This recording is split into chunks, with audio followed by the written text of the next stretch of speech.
Okay, I'd like to preface tonight's story by asking you a couple of questions. Now, these are ones that a lot of you are going to be able to at least ponder as you're going through this story, but I think it's important to, frame the way you're going to listen to this by asking these questions.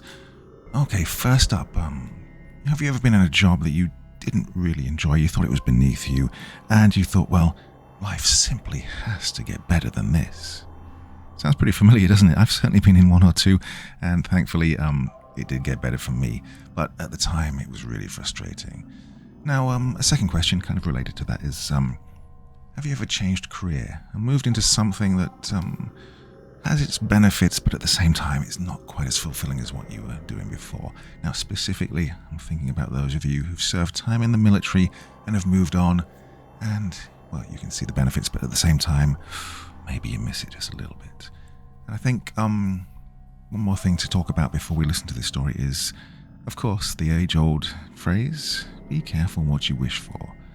Right, I think I've set this up enough for you all to enjoy it as much as I hope you're going to. So, without further ado, burning down the Ozarks. Another day, another dollar towards beer money, I thought as I pulled into my company's parking lot. As I walked into the office, I heard the gruff, deep voice of my manager Jerry say, "Hey Bob, you going out of area today?" Out of area, meaning I was going to be driving to the middle of nowhere, get maybe one job completed, and have to be back here by sundown. As I was pondering my shitty situation, Jerry walked up to me and slapped me on the back like a mildly alcoholic dad who doesn't know the meaning of too hard and said, "You hear me, Bobby? Yep, I'm making less money for the good of the company, right?" Jerry's brow furrowed. The sarcasm in my voice was almost beyond his grasp, but eventually he got it. "Listen here, you little ass clown.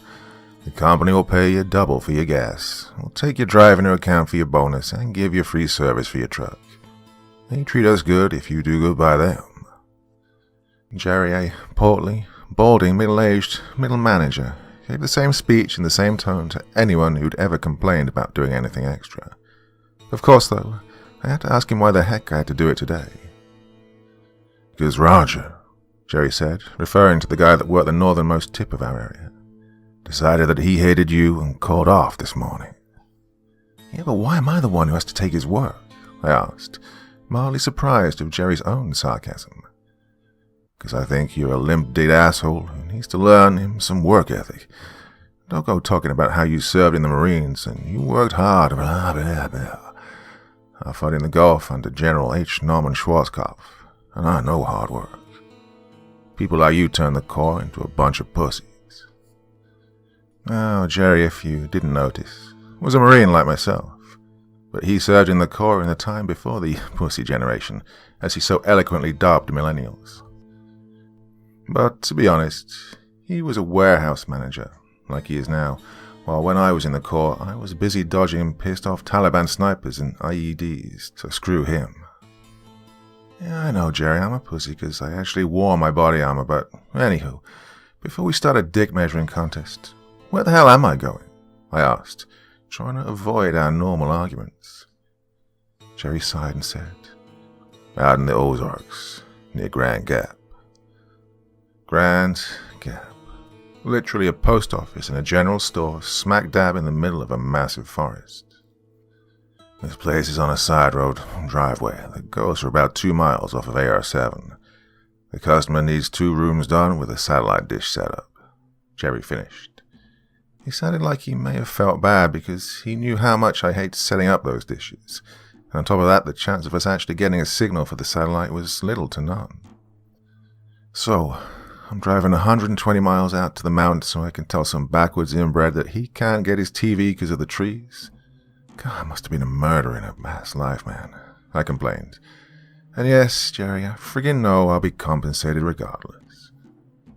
A couple of minutes later, I loaded up my truck and started the long trip north into the mountains and away from the safety of familiarity. I knew the drive would take well over an hour and a half on relatively empty roads, so I started to let my mind wander. I've been with cable, satellites, and more for about 2 years now, and it still amazes me I haven't quit and or killed myself yet. The hours suck, the pay is subpar, and upper management spends most of their time on their knees sucking off the big cable companies, begging for scraps. Now, you may be asking yourself, how the hell did a combat veteran with access to the GI Bill and 4 years of leadership training end up installing cable in Arkansas? Well, the best way to answer that is, instead of taking classes and getting a skilled labor job, I wanted to be a badass. At 18, I only wanted one gig, the infantry. Gives you the ability to act under pressure and learn how to lead men into combat. But when you get out, most jobs want people with applicable skills. So I tried college, a state school filled with former professionals turned professors, expansive libraries brimming with information, companies from all over the world recruiting to get the pick of the best candidates. Oh, and girls, lots and lots of girls. Now, I probably don't have to tell you, but I only paid attention to the last one. You see, when you spend 4 years of your life surrounded by dudes, a plethora of chicks in yoga pants kind of distracts you. Seriously, being the only non-bearded, non-vaping alpha male on campus got me laid a lot. Like I'm talking Ron Jeremy's hairy ass would have been jealous of me. Well, for my frequency of fornication, not my GPA. But shit happens. And I got this gig while I was directionless. Oh, directionless, by the way, is the word used to describe me by my court-appointed therapist. I'll leave most of the details out, but some punk bitch decided to tell me not to sleep with his girlfriend while I was at state. Well, I decided him eating my fist would be the best way for me to convey my feeling of distaste for his sentiment. One thing led to another. I have to go see a shrink for my PTSD. PTSD my ass. I liked what I did over there. Get up, go on patrol, possibly shoot some Hodges, and then go back to the FOB. Simple. Now life's complicated. Gotta pay rent, have to be politically correct, and I can't shoot anyone, even the people who drive slowly in the left frickin' lane. Well, whatever. Maybe I'll be lucky and whoever this customer is will be a super hot art student, staying at her parents' cabin for winter break. She'll answer the door half naked, take one look at my manly frame, hopefully ignoring the pudge hanging over my belt, and invite me in to help her keep warm for the winter. Let my thoughts wander, thinking about the pretty blonde, no, maybe brunette, waiting for me. Well, looking back, I really wish that was the case. As I got closer to the address, the GPS on my phone started acting a bit finicky, but it was able to steer me to the right driveway. Well, driveway was a word. It was more or less a dirt path shrouded by old-as-hell white oak and cottonwood. I heard leaves and pines crackle under the weight of my truck as I steered down the narrow track. As I drove deeper, I noticed that this part of the forest was dense and looked barely touched. See, I went camping in the Ozarks every year with my dad up until I was 17. Almost everywhere we went, you could tell the woods had been affected by people in some way. You know, random piece of trash, carved initials of young lovers, tire or human tracks and all that shit. Well, these trees, this path, and everything it encompassed seemed to have remained unscathed, even though someone apparently lived out here. It was strange, to say the least, especially because there seemed to be no tire tracks going up the driveway. The path dragged on, and it seemed to narrow out to the point where I didn't think I could fit my truck on it much longer. Then I saw a small patch of brighter earth and an open area about 200 yards ahead of me. I silently thanked the man upstairs that I wouldn't have to lug all my equipment through the woods. As I approached the opening, I caught my first glimpse of the house, or better yet, shit pile that I'd be working on today. It stood, well, slumped, at around 2 stories, with rotted wood siding and maybe 2 out of 10 windows not smashed in. The front lawn was just dirt, leaves, and pines scattered around. I couldn't frickin' believe my eyes. God, how am I supposed to install TV boxes when there's no power? I thought. This is probably some redneck with a makeshift wind turbine strapped to a tree. Probably going to ask why he can't get his NASCAR. I scanned for the front door and saw a dilapidated plank covering the largest of the house's orifices. I decided that was my best bet as a front door. At this point, I was just honestly hoping no one was home. There was no car, everything was overrun, and there couldn't possibly be a decent source of power anywhere on this property. But God was definitely not on my side that day. As I approached the front door, I saw movement beyond one of the non-smashed-in windows. Well, I may have seen some shit overseas, but someone actually living out here in this busted house couldn't be someone I wanted to be alone with. But if I didn't at least try to complete the job, I wouldn't get paid any bonus. As I arrived to the plank door, I slowly reached my hand to knock, but before I could reach it, it swung open. Behind the door was a person, at least what was left of a person after spending a few months at a concentration camp. Well, this guy stood at 6 foot tall, no more than 120 pounds, white as a ghost, and seemed to be made of only bones and thinly stretched skin. It looked like someone had sucked all the fat and sinew out of his body. But the creepiest part was his eyes. They seemed empty, the pupils so expansive that I couldn't make out the colour and barely see the whites. I realized I'd been staring and looked down at my paperwork. Good morning, sir. Is this the residence of Mr. Vidher? I barely got it out before he opened the black hole that was his mouth. Why have you come? His words rolled off his tongue, heavily laden with a thick, syrupy Scandinavian accent. Here I was trying to install a satellite for Count Dracula, and he doesn't ask me what I want or who I am, but why have I come? Who the hell says that? I'm your cable technician, here to get your TV set up, I stammered. It was all I could do to get out of his pitch-black eyes staring right through me. Continued to stare for what felt like an hour, until he opened the hole in his face. Oh yes, come forth into my house. I will show you where you will be working, but be warned, I do not like anything in my home touched. Your business here is the televisions only. Is that understood? Oh, this guy looked like frickin' Skeletor, and sounds like a James Bond villain, I thought. Well, aloud, I said, Yes, sir, I won't touch any of your stuff, or knickknacks or personals. Just want to set up the TVs and head back to Little Rock. He stared at me for a second and turned back towards the dark house, beckoning for me to follow. As I trailed my gaunt host into the ramshackle house, I couldn't help but notice the nauseating scent of decaying meat, mixed with a tinge of rusted copper. It was as if I'd wandered into an abandoned slaughterhouse, and I could smell the years of blood and decomposition of millions of animal parts.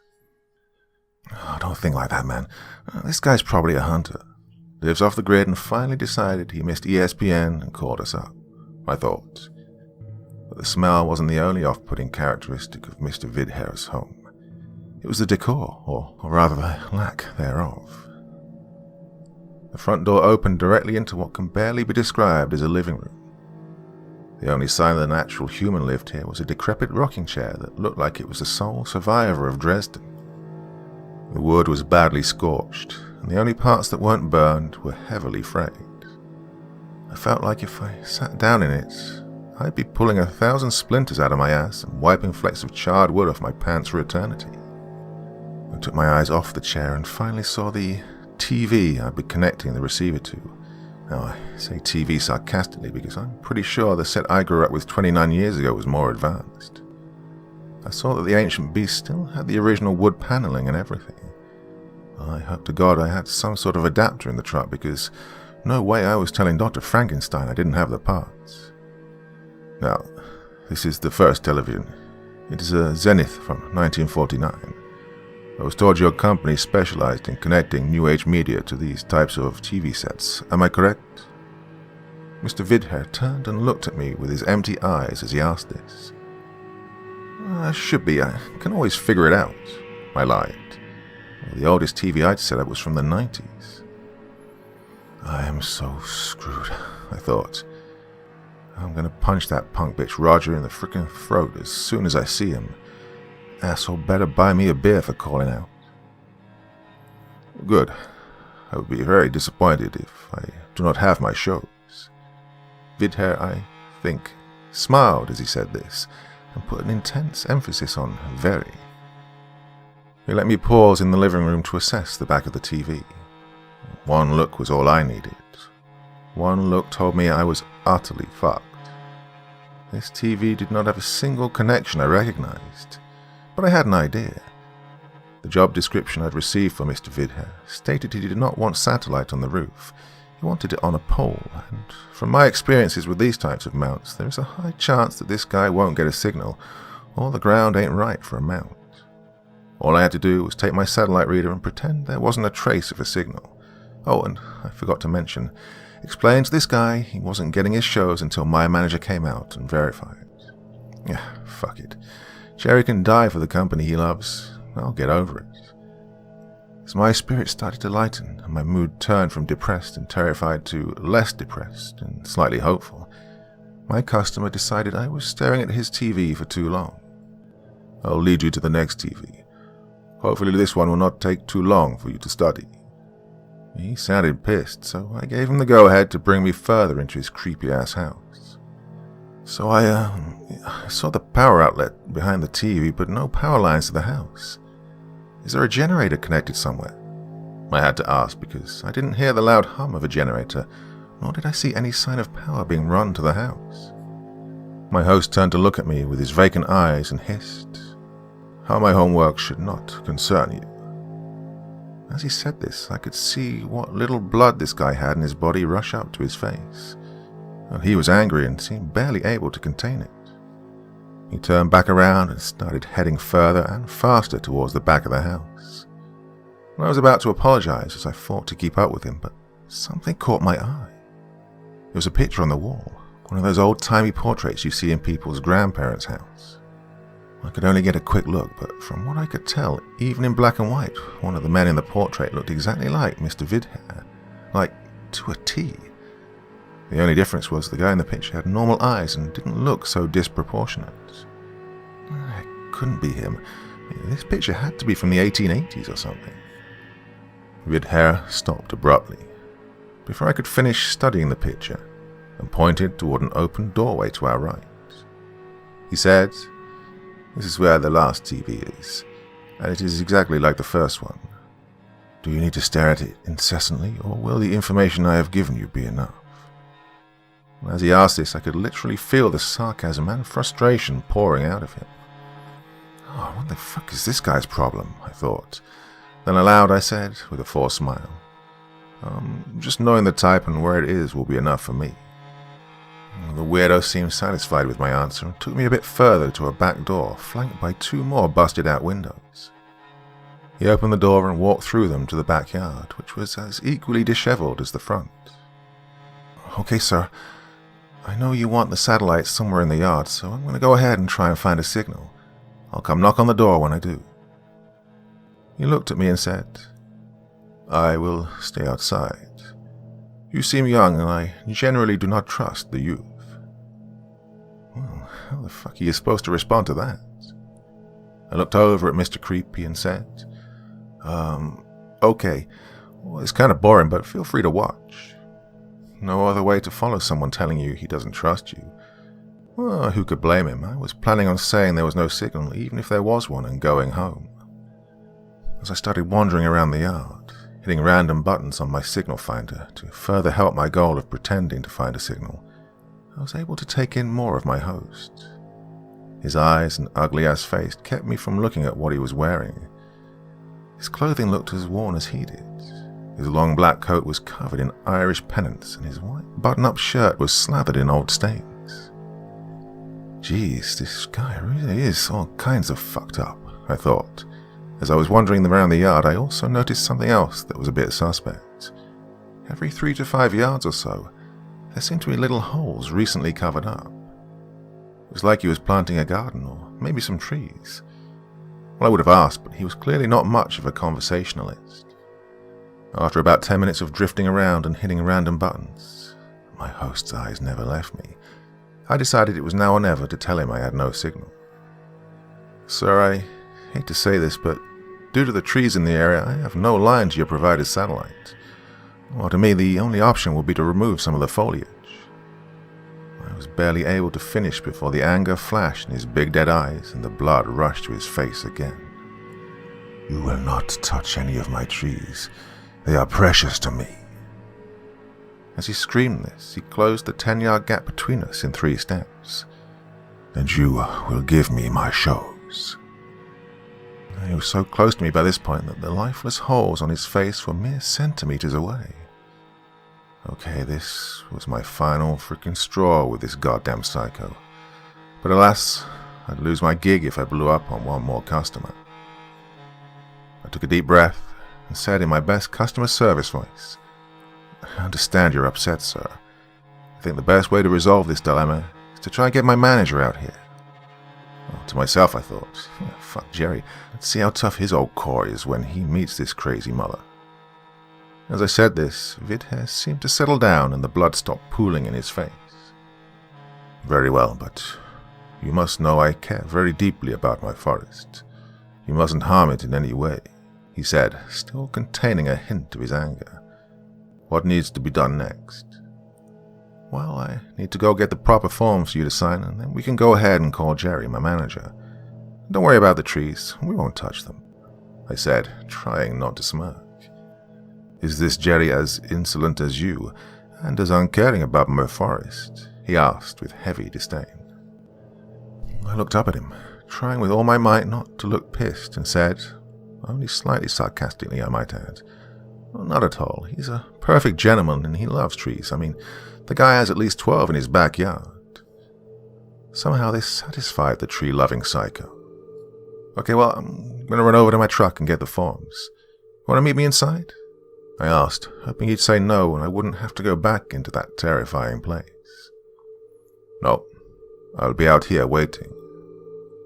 As he said this, he seemed to root himself on the spot he was standing, like his trees, and remained unmoving. I took this as my sign to get the fuck back to my truck and get Jerry's fat ass out here. Not wanting to go through that horror show of a house, I took the long way around the side and back to the safety of my waiting truck. As I passed the side of the house, I saw something that caught my eye. A massive painting was hung on the wall, possibly being the only object not completely dilapidated, but still very creepy. The painting was of a massive tree, but it looked like all the branches ended with a human head with no eyes and dripping out blood. But the trunk of the tree decided it had to outdo the branches in the most fucked up contest ever. The trunk was shaped like a man whose legs were firmly rooted into the ground. His body straight as an arrow and his arms held high in the air, turning into the aforementioned branches. But the face of the trunk man took the cake for the macabre challenge. The mouth was locked in a permanent scream, spewing rivulets of blood that pooled up at the tree's roots. The eyes were wide open, seemingly fixated on the branches above, as if in a trance with the gore-stained scene going on above its head. "What the f—" I mumbled to myself. "Oh, if you were smart, Bobby, you'd leave." But alas, I'm a dumb, redneck grunt from Little Rock, and I refused to leave until the paperwork was signed. Well, I had bills to pay. So I decided to ignore the massive evidence that this place was probably not too safe, and continued onto my truck. As I approached my truck, I couldn't help but notice that it looked significantly lower. Now, before you have to ask, yes, my truck was lifted and I may or may not be compensating for something. Regardless of my inadequacies, as I got closer, I saw that my 2 front tires had gone flat. Well, I said aloud to myself, "Me sideways? How the f—" I nearly yelled that last fuck, but I kept it down so I wouldn't have to deal with Vidher. I walked over to my now useless vehicle and inspected the tires. And when I realized what had happened, I silently cursed myself. Since I'd been so busy trying to avoid lugging equipment around, I hadn't noticed I'd parked directly on top of an upraised tree root. Now I had to not only make Jerry come here, but I'd need him to pick me up some spares.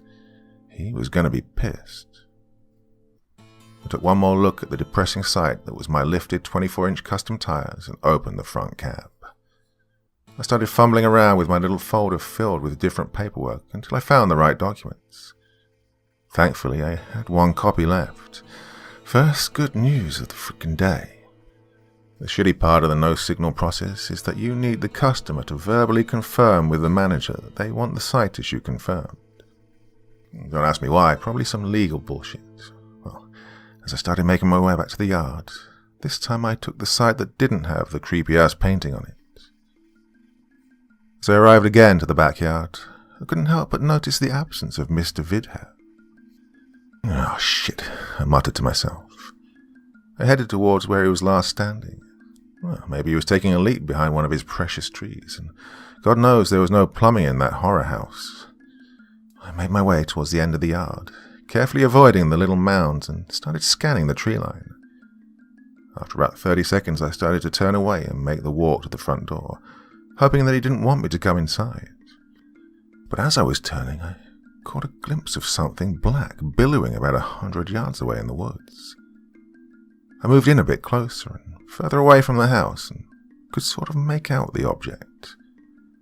God, it was Vidher's jacket. As I took a closer look, I then saw a black boot only a few feet from where I was standing, and another roughly 30 yards past that. Did this guy just strip down and wander into the woods? Well, this was it.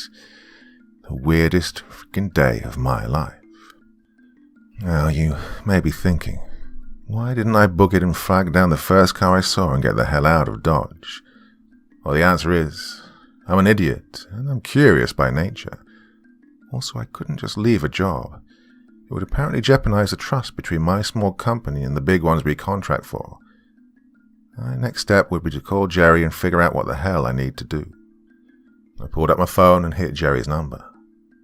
As I waited for the familiar gruff voice to ask, "What the fuck do you want?" the phone cut off. I looked down at my screen and saw the dreaded "call was lost" tag pop in front of the screen. Oh, fuck me right in the goddamn ass. I tried again, and this time it wouldn't even ring once. I started wandering around the backyard, hoping there was a stronger signal somewhere, when I finally gave up. My efforts were fruitless. It dawned on me that Jerry was with one of our new guys today up near Mountain View, about 100 miles east of where I was, and a good 2-hour drive. Well, on top of that, the call service may have been even worse out there. Oh, shit. No other manager was in today. Even if I could get service, they wouldn't pick up. My only option was to call the dispatch office for the satellite company. The folks over there have about zero sympathy for us not completing a job that was given to us, but having someone at least be aware of my situation may stop me from being canned. I made my way to the front yard and thankfully found a single bar of service. Just in case, I tried Jerry again, but nada. I started scrolling through my contacts list and found the number I was looking for. Well, it started ringing, thank God for small miracles, and thankfully I heard a pleasant female voice. "Thank you for calling Northern Star, the #1 satellite TV provider in North America. How can I assist you today?"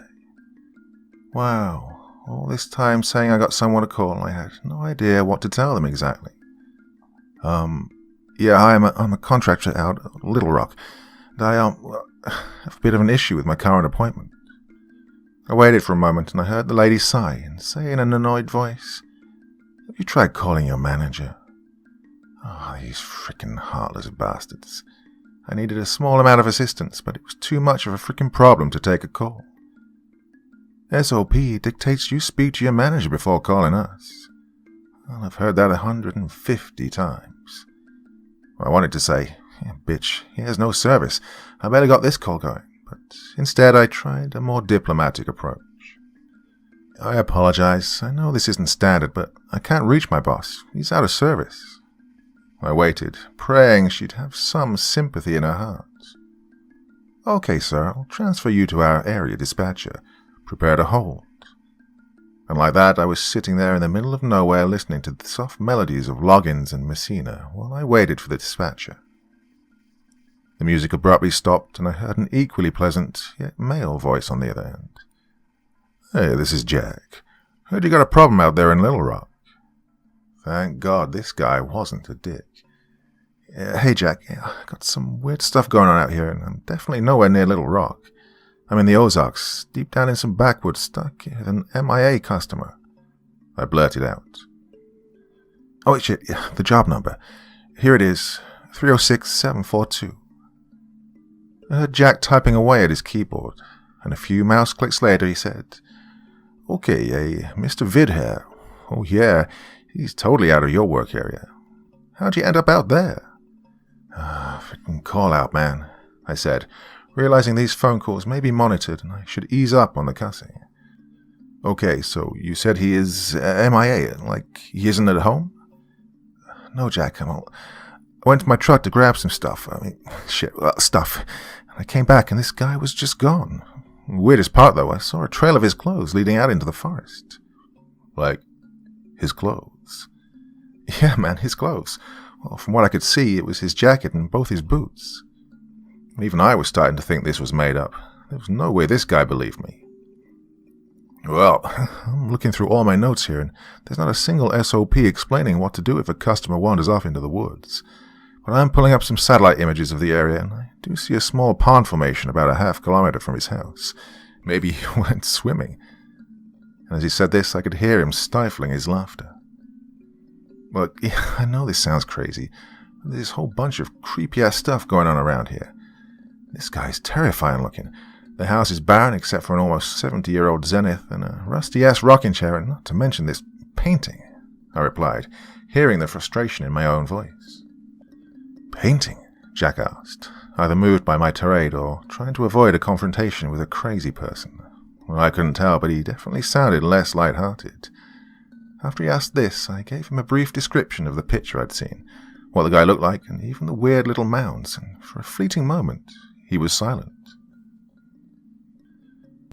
I don't know how to tell you this, but as long as he wasn't a danger to you or under the influence of alcohol, you're going to need the paperwork signed, Jack stated matter-of-factly. But to me, that would be absurd. This whole situation sounds crazier than a group of shithouse rats, and I think you should just call it a day. I mean, I wouldn't want to be there, and I'm sure your company would let it slide if you said you felt uncomfortable. I like this guy. He didn't just state the guidelines and hang up. He reacted in a logical manner and said something a non-office drone would say. Never thought I'd meet a company man who thinks like an actual person. Well, I'd say the solution would cover the rest of my problems, but I've got another issue. My 2 front tires are blown and I only got 1 spare, I said, hearing the defeat in my voice. Well, don't worry about it. I'll contact a local As Jack was about to offer me my salvation from this mess, I heard the high-pitched scream of a woman coming from out in the forest. The last time I heard a scream like that, some civvy in Afghanistan had found her kid torn to shreds by an IED. Bobby, are you all right? What was that? I could hear Jack, but my senses were dialed up to 10, and I could feel goose flesh forming on my skin. Bobby, did you hear me? What the fuck was that? Jack asked again, but this time I answered. Yes, some lady screaming bloody murder right in the goddamn direction that weirdo walked in, I whispered, trying to keep myself unnoticeable. Jack, my mind's telling me to run down this driveway and don't look back. But if I leave some woman out here to some horrible fate, I'll hate myself for it. Bobby, everything about this place sounds horrifying, but that had to be a neighbor or some... I cut Jack short this time. Man, you got the sad images. There ain't a single freaking person around except for Crazy Eyes out there. He had an upstairs. Could have been keeping a chick up there for all we know. And the minute I left, he grabbed her and took her to the woods to... I couldn't finish the sentence. I was already all nerves, and thinking of someone getting killed or worse out there might have put me over the edge. Jack, by the time the cops get out here, if someone's getting hurt, I think I need to go out there. I couldn't hear Jack on the other end.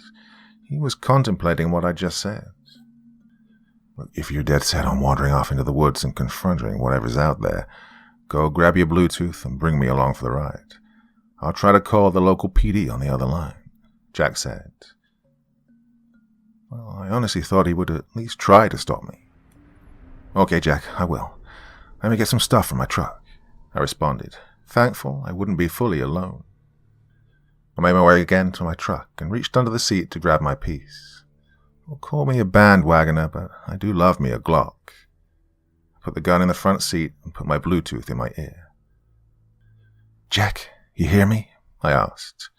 Those Bluetooth earpieces were finicky at best, and I didn't want to lose my only companion. Yeah, I got you. Are you sure you want to do this? Oh, now he's asking. Yeah, man, some poor lady might be getting hurt out there. It's my civic duty, I said, trying not to reveal how terrified I was. I grabbed a magazine from the toolbox and started pushing 40 caliber rounds into it. I slammed that bad boy in the pistol and pulled the slide back with an audible click. Do you have a gun? Jack asked hesitantly. You bet your sweet ass I do. I'm in Arkansas and we actually have the right to defend ourselves out here. Oh, I'm not judging, but just glad you have some protection. I mean, SOP dictates I have you fired, but the situation seems to call for a gun. Thanks, Jack. A hint of a smile formed on my face as a question came to my mind. Jack? Yeah? Are you in a cubicle right now? I asked, thinking of the irony of a guy wrapped up in his pre-death coffin listening to me embark on an adventure, or quite possibly my ultimate demise. That's really what you're going to ask me? Not like, hey Jack, can you call the cops? Or, hey Jack, can you convince me not to walk into the scary woods towards a screaming person? Or, why are you condoning this, Jack? He blurted out, sounding a little exasperated. Well, I can answer the last. I spent 8 years in the army and my old lady wanted me to take a desk job when we had a kid. Now I'm stuck rotting away behind a desk, hoping for just a taste of something interesting. Well, I felt for the guy. I mean, I'd rather be in a temperature-controlled office building, not worrying about monsters or whatever the fuck was out there. But still, I'd probably rather die than have to make small talk with a bunch of office drones every day. So I guess I was on the fence about who had it worse. Oh, and no, I'm actually in management. Just took over for one of the guys who's sick. So I'm not in a cubicle, you prick. I'm in my own office. I have a window, Jack said triumphantly. Well, I couldn't help but laugh a little. Looked like this guy got screwed by a call-out, too. The walk from my truck to the edge of the forest was less than a football field, but every step felt like a mile. I could feel my heart beating in my throat, and my stomach was turning to knots. The perspiration on my forehead started to drip into my eyes as I made my way towards the tree line. I decided that maybe talking while I still could would alleviate some of the fear that was building up. I wiped the sweat away from my eyes as I said the first thing that came to my mind. So, Jack, what'd you do in the army? I had a sigh on the other end of the line, and then, after OCS, I went straight to job training in civil affairs, then airborne, then air assault, and lastly ranger school. After 4 years, I made captain, went to PsyOps, and transferred over to 1st Special Forces Command. Another odd question to ask at a time like this, Bobby. Well, the first part sounded rehearsed. He'd probably got asked that a lot. Yeah, I'm just trying to build up courage here. PsyOps, huh? Passing out flyers or doing shady shit? I asked, hoping I didn't sound too judgmental. Well, with none of the light-heartedness I'd heard him speak with before, he stated, shady shit. All my experiences with anyone, even support personnel in special forces, was generally negative. They were always trying to be mysterious and act like whatever they did was secretive or clandestine. In reality, I was probably a 23-year-old NSA intern with a pimpled face and thick-rimmed glasses that had more security clearance than these super soldiers. And I know PsyOps guys probably really do some weird shit besides yelling at Taliban on a loudspeaker, so I'd give him the benefit of the doubt. But I definitely passed out my fair share of flyers on my first tour with PsyOps. Jack continued with a hint of a laugh. You seem to know a thing or two about the military. You serve? Yeah, man. USMC 0311, I said with gusto. I heard another sigh, and Jack stated, well, if you survive, I'll buy you dinner. Gallon of glue and a brand new box of Crayolas sound good to you? I let out a laugh. Some of the fear assuaged and said light-heartedly, fuck you. Not my best comeback, but I just reached the edge of the forest and the humor I'd felt moments ago had dissipated and was replaced by that stomach-knotting fear. All right, Jack, I just made it to the... And again, another ear-piercing scream came from farther into the woods. But unlike the last, this one didn't finish. It seemed to be cut off at the last second. It was go time, and I started running full tilt into the unknown. Bobby, quit running. Whatever's out there is going to hear you coming. Besides, whoever was screaming doesn't sound like they made it, Jack whispered into my ear. See, that's the difference between a guy like me and a guy like Jack. I think tactically and in the short term. Jack, obviously a strategy thinker, decided that there was no point risking me or our chance to stop whatever was out there for someone who was probably dead. Fuck it though. Maybe this girl was hot, and if she wasn't too jacked up, I might get a blowy out of this. Hey, don't hear you slowing down, Bobby. Yeah, that's 'cause I'm a crayon-eating Marine and I want to kick some... Another scream, followed by, "Help me, please, someone..." The rest cut off by another scream from the speaker, followed by a vulgar tearing sound and a noise I can only describe as a bucket of chum being dumped out on a dry dock. The screams this time came from maybe 30 yards ahead of me, but the sounds had stopped completely, making everything eerily quiet. I heeded Jack's advice and slowed my sprint to a walk. I got down and started low crawling to where I thought the screams had come from. As I inched closer, I could feel the roots and sticks making small cuts on my stomach. It was as if the whole forest floor had turned against me. But the pain subsided when I smelled something familiar. Rusted copper. Blood.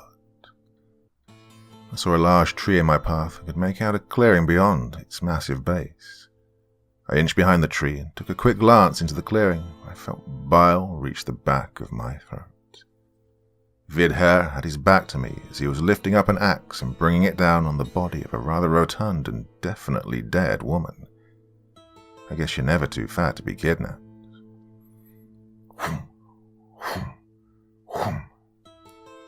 He kept bringing the axe down over and over again on this lady's already decimated corpse, blood misting and squirting out of her newly opened orifices. I also caught a glimpse of what had made the splattering chum noise. About 3 feet away from her body, it looked as if her stomach was torn out and all of her innards were spilled onto the ground. It was a squirmy mass of intestines, kidneys and other organs, all leaking blood and other fluids. The smell of blood, half-digested food and shit from her punctuated colon permeated the air. It was so strong I felt as if I could taste it. "Jack," I whispered as quietly as I could into the Bluetooth. "This guy disemboweled a chick and is chopping her to pieces." Jack didn't respond for what felt like 10 years, until I heard a quiet munching. "Oh, sorry, I didn't catch that. Got bored waiting and grabbed a snack. Snickers really do help hunger pangs, you know." "Oh, fuck, Jack. I'm out here watching some woman get butchered by a psychopath and you're eating a Snickers," I whispered, trying my hardest to keep Vidher unaware of my presence. "Sorry, Bobby, you weren't saying much and I needed a snack. You're still alive, so nothing too crazy happened," Jack stated, matter-of-factly. Avoiding the topic of the horror show in front of me, he continued. "Also, I think I'm onto something. I did some research while you were fucking around in the woods, and I think maybe I know what you're dealing with. But you ain't gonna like it, brother." I was getting impatient and trying not to retaste my daily Egg McMuffin, so I said as quietly as I could while expressing my annoyance, "What? Just tell me. I doubt I can be more creeped out than I already am." "Well, behind the tree, the mounds, and Mr. Tall, dark and terrifying, I think you're dealing with the evil Danish god of the forest," Jack said without a hint of humor. "What the fuck are you talking about?" I asked incredulously and possibly a bit too loudly because Vidher suddenly stopped hacking. "Oh shit, this is it. This is how I frickin' die," I thought. But the footsteps and sudden death never came and the hacking resumed. Jack then spoke up. "Well, that was close, so anyhow, I'll explain what I found. I went onto some sort of occult Google.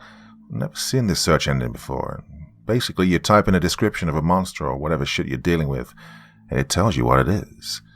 I'm pretty positive from what you've told me that you're dealing with a Danish forest god, who happens to be an evil prick, like super evil. He requires pieces of 1,000 corpses to build his army of humanoid tree monsters. So, for example, if you were to dig up those little mounds you saw, you'd be finding fingers, toes, ears, and other human parts used as the seeds to grow his forest friends." As Jack was speaking, I poked at a mound near my foot. As I did, the loose pile of dirt revealed a piece of a human ear or tongue or something. I don't frickin' know, I'm not a doctor. Jack continued. "Next up is what he looks like. See, his body isn't a tree per se, but it's a tree with a face screaming his commands and looking to the heavens. Oh yeah, there's severed heads on the tips of his branches that spout blood to help his tree babies grow. Any of this sound familiar?" Jack stated, sounding almost amused.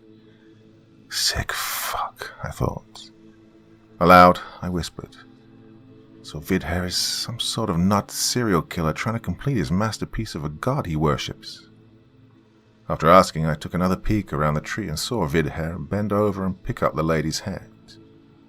He then walked over to the other side of the clearing and pulled out a massive ladder while balancing the blood-soaked head under his arm. Every time I looked out from my little cover, it seemed as if there was more and more blood. I would say it was just from that chick's cut-open body, but it seemed as if the whole clearing was covered in fresh, undisturbed pools of blood. And that's when I realized that I'd hidden behind the wrong fucking tree.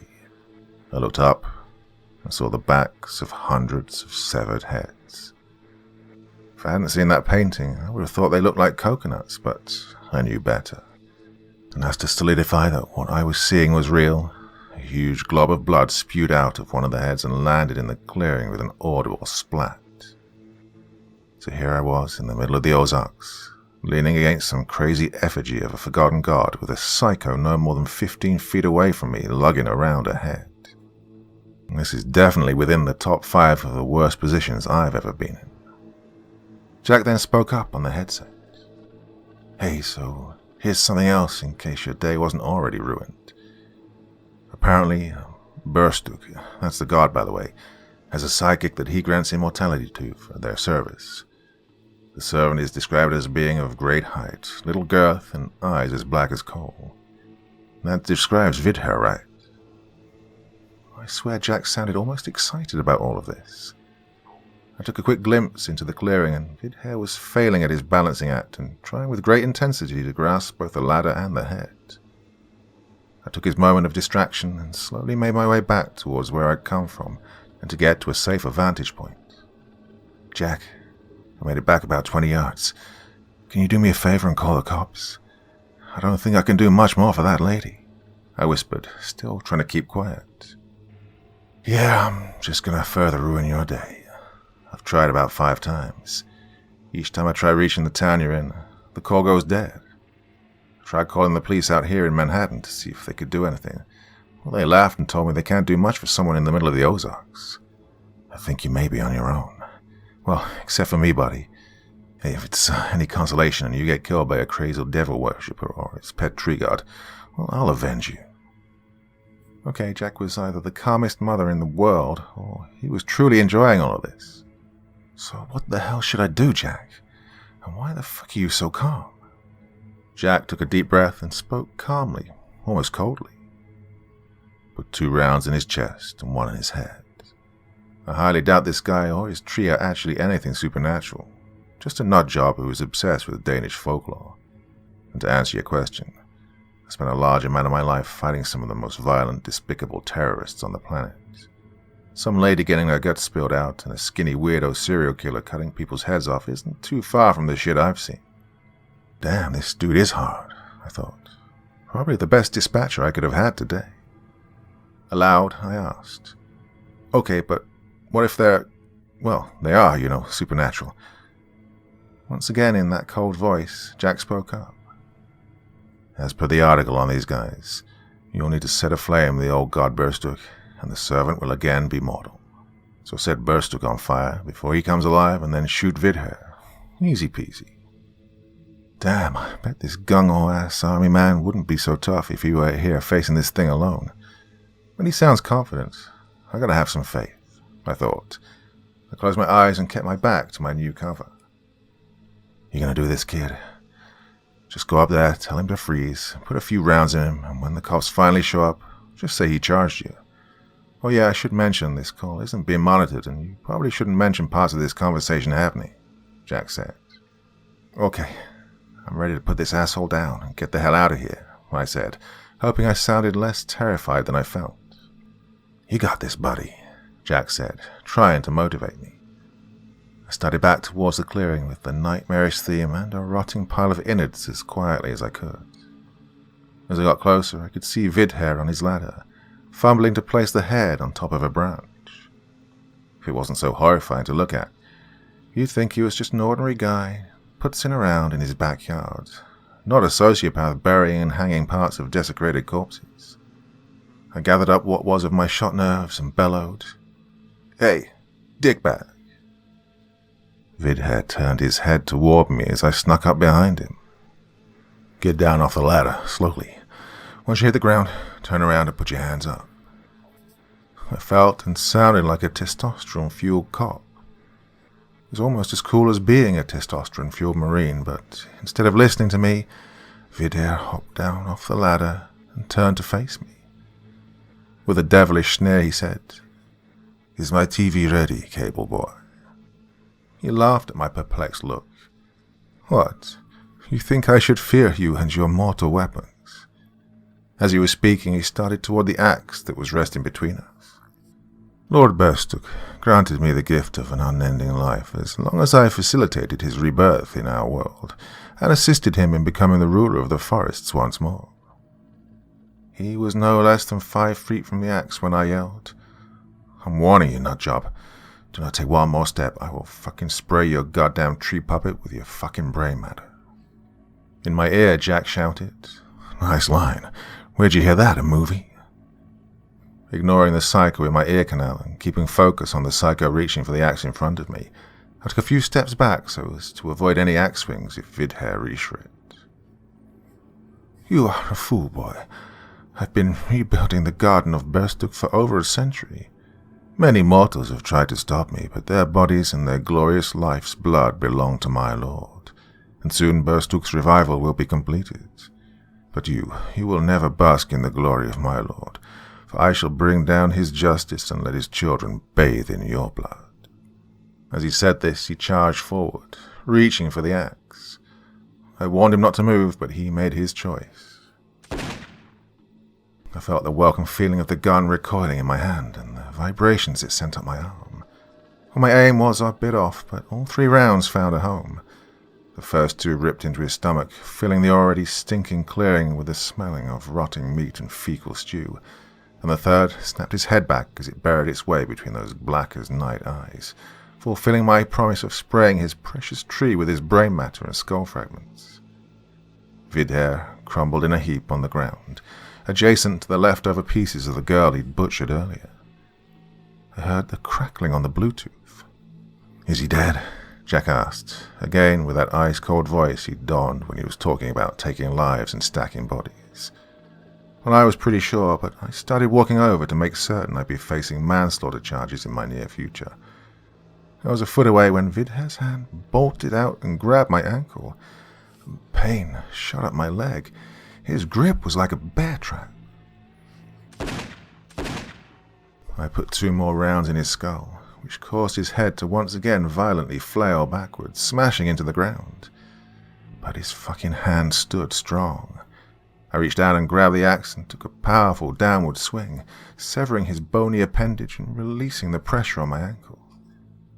I don't know if it was the adrenaline or the fear, but one thing I finally noticed was that he wasn't bleeding. 5 bullets in a detached hand, but barely any blood, just a small trickle from the axe wound. I swear I saw brain and skull fly out when I popped him in the head. "Jack, he isn't freaking bleeding. I put 5 rounds in this asshole and chopped off his hand. Just a few drops," I said desperately, trying to express my confusion. "From what I can read, the servant will drain all his blood to feed the early parts of Burstook's development," Jack said, finally with a hint of worry in his voice. "Bobby, I think this might be the real thing." As Jack spoke the last word, Vidher's eyes turned towards me as the holes in his face healed themselves. He let out a guttural laugh and roared. "I have already proclaimed. I have been given the gift of immortality by the great Lord Burstook, and no corporeal weapons can scathe me." "If you hurt him, he stays down for a minute. Do something and get the fuck out of there," Jack yelled through the headset. And he was right. I picked up the axe before Vidher could make a move and brought it down onto his skull, splitting it almost clean in half. And I saw what was left of his brain matter spill out onto the forest floor. "There's no way he's getting up anytime soon," I said into the mic. "I cut the fucker's head clean in half." "Still, instead of admiring your morbid handiwork, why don't you get the fuck out of there?" Jack yelled into my ear. He was right.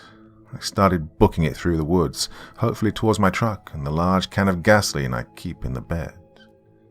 Even though I was at most 200 yards away from my truck, my swollen ankle kept me from getting there quickly. Vidher was probably already healed up and fixing to feed me to his tree. Luckily, I had Jack help keep my shit straight as I made my way back to my waiting Ram 1500.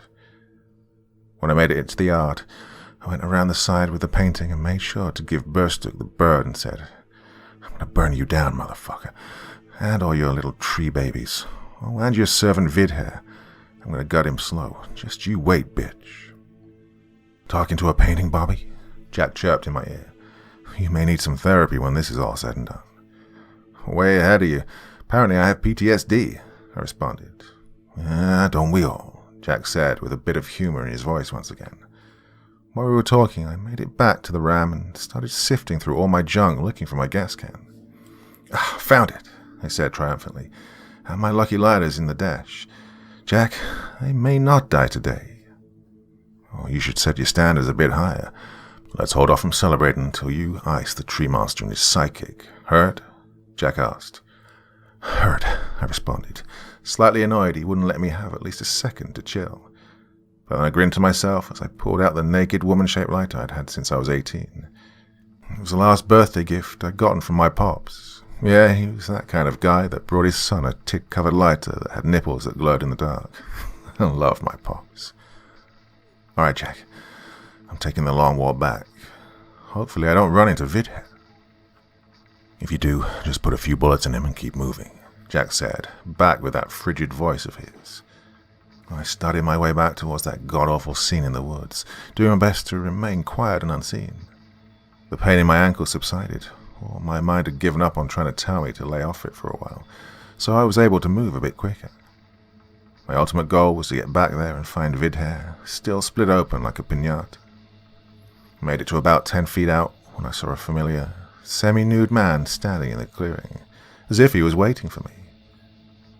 I guess no luck on him, still spilling guts on the dirt. "Jack, fuckface is standing again. I'm going to pop a few more rounds in him, maybe hack off a foot." "Don't waste any time, man. Who knows how close Burstuk is to coming back.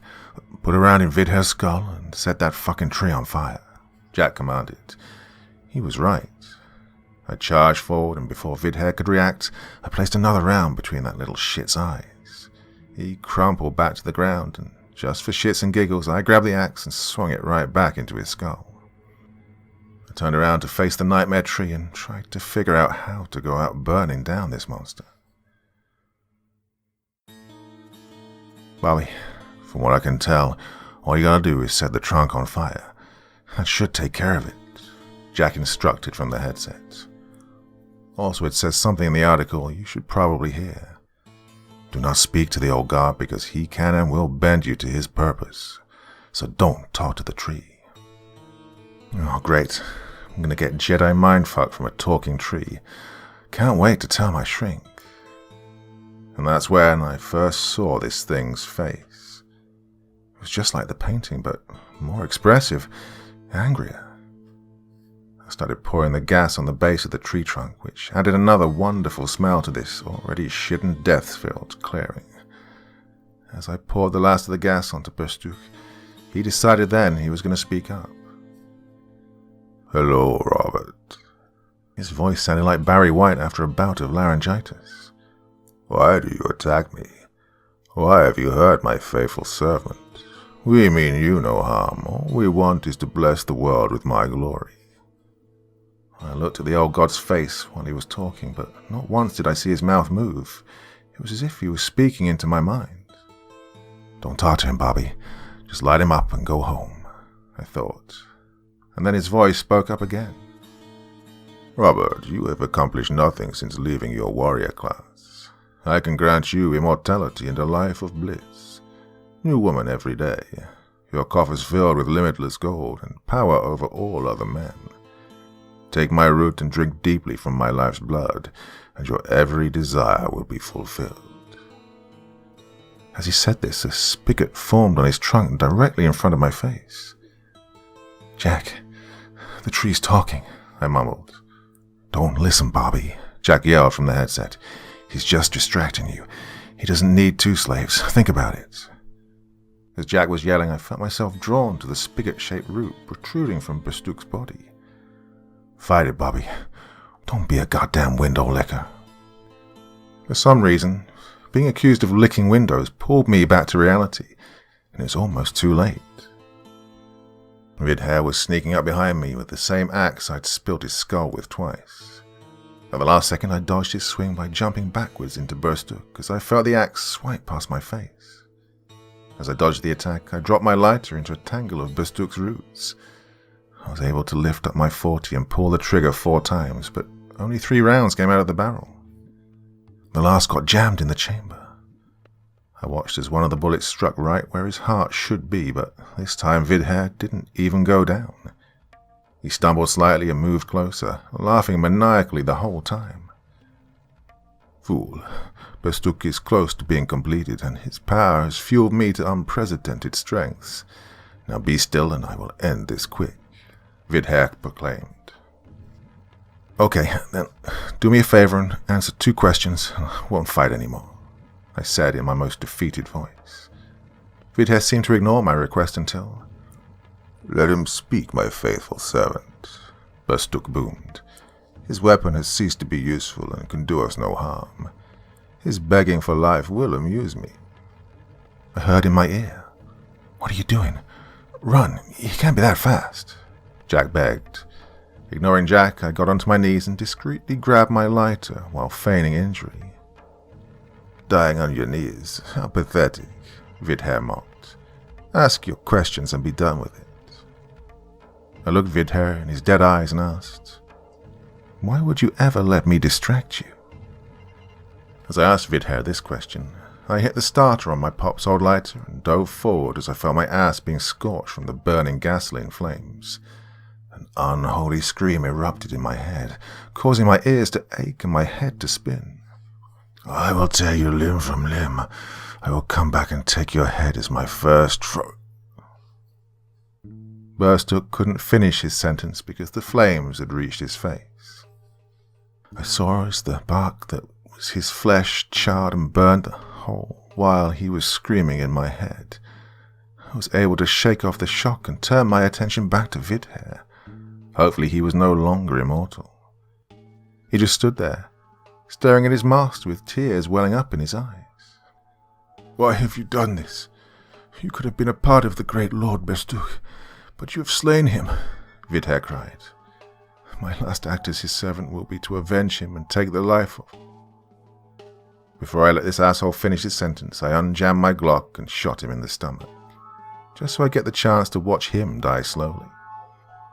I looked down at Vidher, and it seemed the spell, or whatever it was, had begun to wear off, because he looked like he was in pain. His intestines were spilling out of the gaping wound in his gut, and I finally saw the right amount of blood starting to pool in the dirt. In a weak voice, he said, "My whole life, in servitude to my lord, ended by a low man, a servant." As he spoke, I saw blood trickle out of the side of his mouth. I guess a bullet fragment ended up in his lungs. What I felt now was the right time to ask my last question. "Oh yeah, before I forget, before you die, why the fuck did you order satellite TV?" I asked, hoping that I'd finally find out why I was out here in the first place. Vidher smiled a bloody smile, looked me in the eyes and said softly, I missed the view. That Raven Simone is a hoot." Well, I thought my opinion of this pathetic shit couldn't get any lower. When he said the view was the reason my ass was out here, I emptied the rest of my magazine into his skull, spraying his fucking brains, for the last time, onto the forest floor. "Jack, it's over. The tree's burning up and Vidher emptied his insides onto the ground. Oh, if it wasn't for you, buddy, I'd never have made it. I owe you a drink, brother," I said into the mic.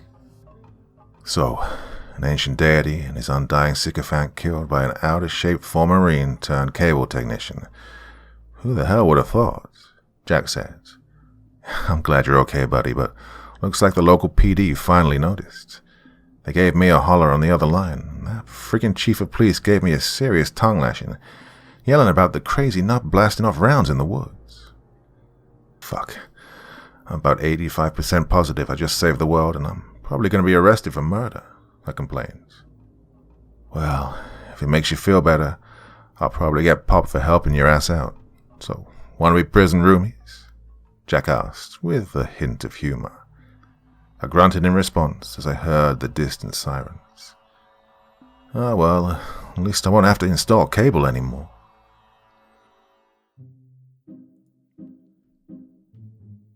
Okay, so another story there with a hell of a lot going on, a lot of themes to tackle, to discuss, if you feel like it, in the discussion section below the video.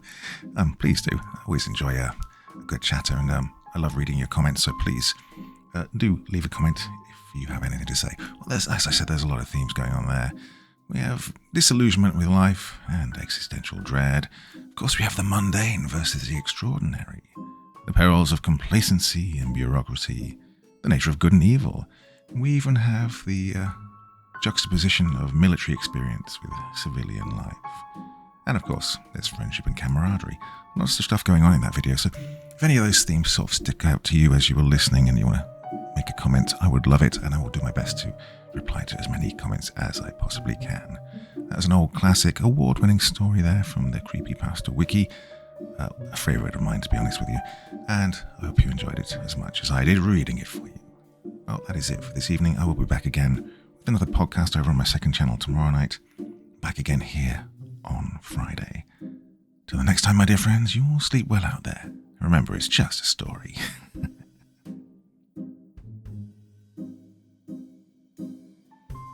Thank you so much for taking the time to listen to this story today. Really means a lot to me and to the author of the story, of course. Well, if you want to know more about me, I'm pretty much everywhere on social media. You can find me on Facebook, Twitter, Instagram. You can download my music on SoundCloud. I've got a Patreon if you feel like. Throw me $1 or $2. Very much appreciated. And of course, on Reddit, I have a place where you can leave stories if you want me to read one that you've written. Well, hoping to see you all again very soon. Till then, sweet dreams. Bye-bye.